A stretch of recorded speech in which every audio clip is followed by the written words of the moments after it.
भाजपा कब है? आज तो मैं महायुति की सरकार में बनेगी, नतीजे आने के साथ दिन में मैं उस महायुति की सरकार की शपथ समारोह का आपको निमंत्रण देने के लिए आया। महाराष्ट्र में भाजपा की दाल नहीं गलने वाली, ऐसा मैं इसलिए कह रही हूं क्योंकि जनता ने भाजपा को बिल्कुल नकार दिया है। जो तस्वीरें वीडियो सामने निकल कर आ रहे हैं वो तो कम से कम यही संकेत दे रहे हैं। नरेंद्र मोदी, जिन्हें गोदी मीडिया विश्व गुरु बताते नहीं थकती, उनकी रैलियों में कुर्सियां खाली पड़ी हैं और अब ऐसा तीसरी बार देखने को मिला है।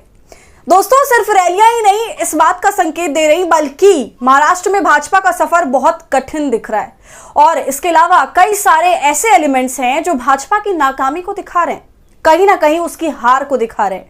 दूसरी तरफ इंडिया गठबंधन के कांग्रेस के नेता और प्रवक्ता भी भाजपा पर जमकर प्रहार कर रहे हैं और ऐसे ऐसे बयान दे रहे हैं जो सीधा चर्चा का विषय बन रहा है और लोग उस पर सोचने के लिए मजबूर भी हैं।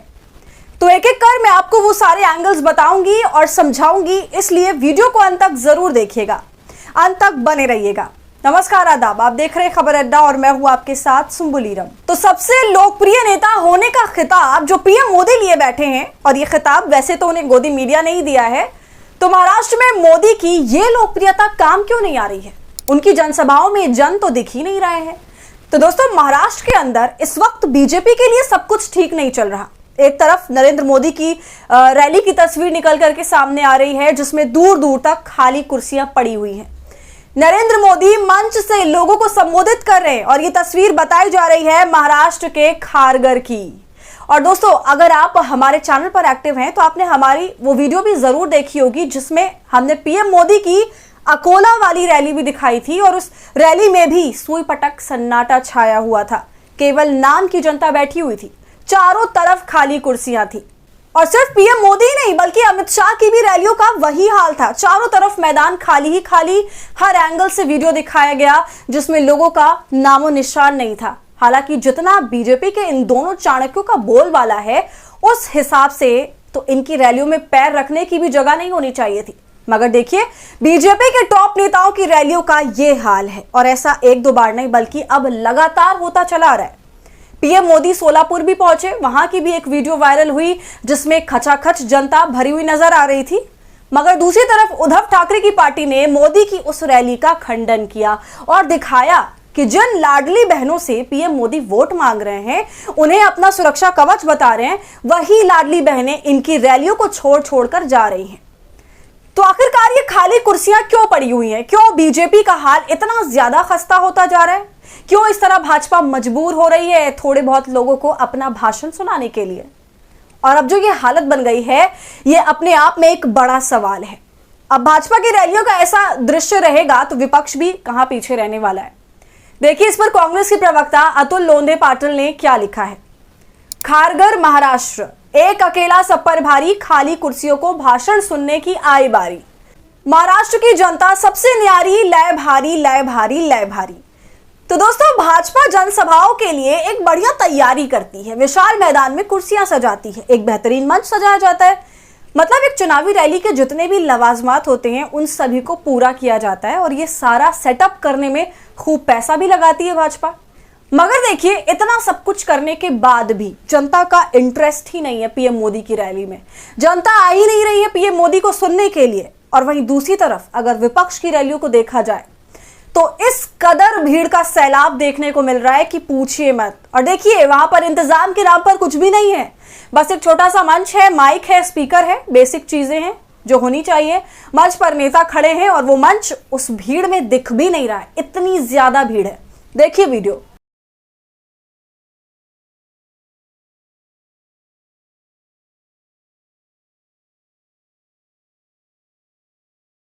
तो देखा आपने, महाराष्ट्र से ये वीडियो निकल करके सामने आई है। आप देख रहे हैं जहां पर मंच कहां है, कुर्सियां कहां पर हैं, कुछ नजर ही नहीं आ रहा है।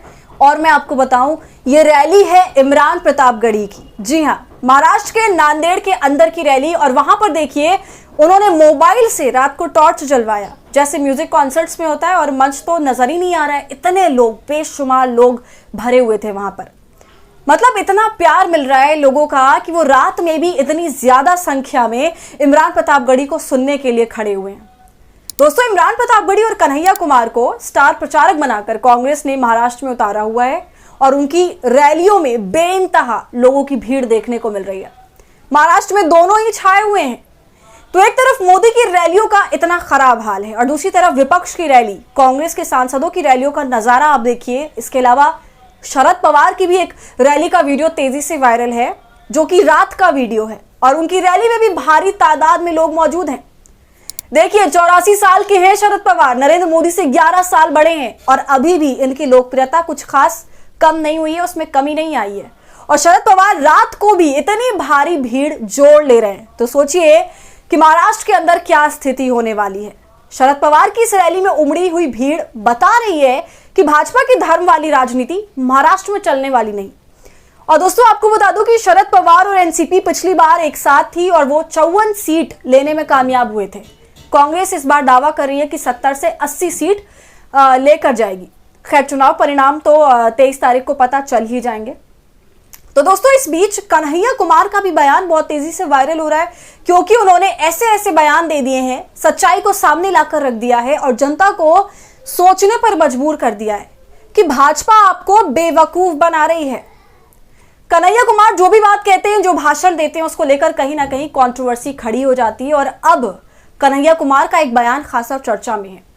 कन्हैया कुमार ने कह दिया कि भाई, धर्म बचाने की बात है तो धर्म को सब मिलकर के बचाएंगे। ऐसा तो नहीं है ना कि देवेंद्र फडणवीस की पत्नी इंस्टाग्राम पर किसी लड़के के साथ में रील बनाने का काम करेंगी और हम यहाँ पर धर्म बचाने के लिए अपने बच्चों को भेजते रहेंगे और वो बच्चे कटते रहें, कभी गोपाल मिश्रा और कभी कोई और।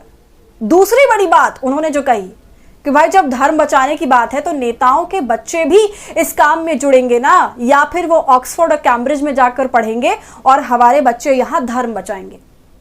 दोस्तों, देवेंद्र फडणवीस ने एक बार कहा था कि ये मुसलमान जो हैं वो कांग्रेस के राज में पंचर पुत्र क्यों रह गए, केवल पंचर लगाने का काम क्यों कर रहे हैं। तो उस वक्त में भी सोशल मीडिया पर लोगों ने लिखा था कि ऐसा नहीं है कि मुसलमान केवल पंचर लगा रहा है, बल्कि वो डिप्टी सीएम की पत्नी के साथ में इंस्टाग्राम रील भी बना रहा है। तो कन्हैया क्या कह रहे हैं इस पर पहले आप वो सुनिए। आप धर्म बचाना चाहते हैं, 1 मिनट आपका चाहिए, बस ये बता दीजिए कि धर्म बचाने की इस लड़ाई में आपका बेटा बेटी भी हमारे साथ चलेगा ना? समझे बात? ऐसा नहीं होगा कि धर्म बचाने की जिम्मेवारी हमारी और ऑक्सफोर्ड कैम्ब्रिज में पढ़ने की जिम्मेवारी आपके पास बचेगी। अगर धर्म बचाना है तो सब मिलकर के बचाएंगे। ऐसा तो नहीं होगा ना कि हम लोग धर्म बचाएंगे और जो है डिप्टी सीएम साहब की पत्नी जो है वो इंस्टाग्राम रील बनाएंगे। ये समझ में आता है कि उनका बेटा बीसीसीआई में आईपीएल में टीम बना रहा है और हमको बेटा की ड्रीम इलेवन में टीम बनाएंगे। बताइए। तो दोस्तों, इस बार के विधानसभा चुनाव में बीजेपी चारों तरफ से घिरती जा रही है और चुनौतियों का तो जैसे अंबार लग गया है। अब देखिए, महाराष्ट्र का ही सिर्फ ऐसा हाल नहीं है, बल्कि झारखंड में भी अभी चुनाव हो रहे हैं और वहां भी यही स्थिति पाई जा रही है। झारखंड में भी भाजपा की रैलियों का बुरा हाल है और दूसरी तरफ विपक्ष की रैलियों के नजारे देखते बन रहे हैं। आप ये कल्पना सोरेन की जनसभा को देखिए, किस कदर भीड़ का जमावड़ा लगा हुआ है। हालांकि कल्पना सोरेन की तो उतनी लोकप्रियता भी नहीं है, झारखंड में भले ही हो, लेकिन झारखंड के बाहर तो बिल्कुल भी उतनी लोकप्रियता नहीं है जितनी कि पीएम मोदी का बोलबाला है। फिर भी देखिए, कल्पना सोरेन की रैलियों में किस कदर भीड़ जमी हुई है, पैर रखने की जगह नहीं है, खचाखच लोग भरे हुए हैं। तो एक तरफ तो पीएम मोदी ये सोचकर चल रहे हैं कि झारखंड में तो उनकी ही सरकार बनने वाली है, मगर जो रैलियों का हाल है, पीएम मोदी के लिए जनता का जो रिस्पॉन्स है वो बिल्कुल ना के बराबर है। देखिए, कल्पना सोरेन की रैली में ना कुर्सियां हैं, ना टेंट लगा हुआ है और ना ही कोई एलईडी स्क्रीन है जिसमें नेताओं का चेहरा बड़ा बड़ा चमकता है और लोग खड़े हुए हैं, धूप है फिर भी खड़े हुए हैं। तो इन सब सुविधाओं के ना होने के बावजूद भी जनता कल्पना सोरेन को सुनने के लिए एक भारी तादाद में है। तो दोस्तों, भाजपा के लिए चारों तरफ से चुनौतियां खड़ी हुई हैं और सबसे पहले दिक्कत तो उसकी खुद की पार्टी है, जिसके अंदर बड़े लेवल पर मनमुटाव चल रहा है। सबसे पहले तो सीएम के चेहरे को ही लेकर बात बिगड़ी भी है, क्योंकि अमित शाह ने कह दिया है कि हम चुनाव के बाद ये तय करेंगे कि कौन अगला सीएम का चेहरा होगा। तो उसकी खुद की पार्टी में तो टेंशन है ही, उसके अलावा महायुति गठबंधन के अंदर भी टेंशन चल रही है। जी हाँ, इसके अलावा अजीत पवार ने भी इनडायरेक्टली ये कह दिया था कि जो भाजपा का ये नारा है, विभाजनकारी नारा, कटेंगे तो बटेंगे, ऐसी राजनीति महाराष्ट्र में चलती नहीं है, या यूपी में चलती होगी। तो एक तरह से देखा जाए तो महायुति गठबंधन की पार्टियां मोदी, योगी और अमित शाह के बयानों से किनारा कर रही है और देखिए दूसरी तरफ सुप्रिया श्रीनेत लगातार भाजपा का भंडा फोड़ रही हैं, कभी रैलियों की असली तस्वीर दिखाकर, कभी उनके बयानों की सच्चाई दिखाकर, और अब देखिए उन्होंने एक और नया और बड़ा खुलासा किया है। सुप्रिया श्रीनेत ने एक वीडियो जारी किया जिसमें उन्होंने कहा कि अजित पवार ने दिलों की बात या जो पर्दे की बात थी वो सबके सामने रख दी। और दूसरी बड़ी बात, वो एक सर्वे का भी जिक्र कर रही हैं, जिस सर्वे में भाजपा को भारी बहुमत से जीत दिखाई जा रही है, उन सीटों पर जीत दिखाई जा रही है जिन पर वो लड़ भी नहीं रहे। और ये सर्वे अडानी की कंपनी का है। इस पर हमने बाकायदा एक पूरी वीडियो बनाई थी, आप हमारे चैनल पर जाकर देख भी सकते हैं। पहले आप सुप्रिया श्रीनेत का वो वीडियो देखिए। दो खबरें एक साथ सुनिए। पहली खबर, बड़ा खुलासा अजीत पवार ने किया है कि जब 2019 में अमित शाह चुनी हुई महाराष्ट्र की सरकार को गिरा रहे थे, तब उस मीटिंग में गौतम अडानी भी मौजूद थे। अब दूसरी खबर सुनिए। आईएनएस ने एक अपने फर्जी पोल में फर्जी सर्वे किया उन्होंने चुनाव पर, और उसमें अजीत पवार गुट को मुंबई में 5 सीटें जिता दी, लेकिन असलियत यह है कि वो लड़ सिर्फ 3 ही रहे। अब आगे सुनिए। आईएनएस के मालिक वही गौतम अडानी है जो सरकार गिराने वाली मीटिंग में शामिल थे, और दूसरी बड़ी बात, ये वही गौतम अडानी है जिनको लाखों करोड़ों रुपए की मुंबई की जमीन कौड़ियों के दाम पर फडणवीस और शिंदे की बीजेपी सरकार ने दी है।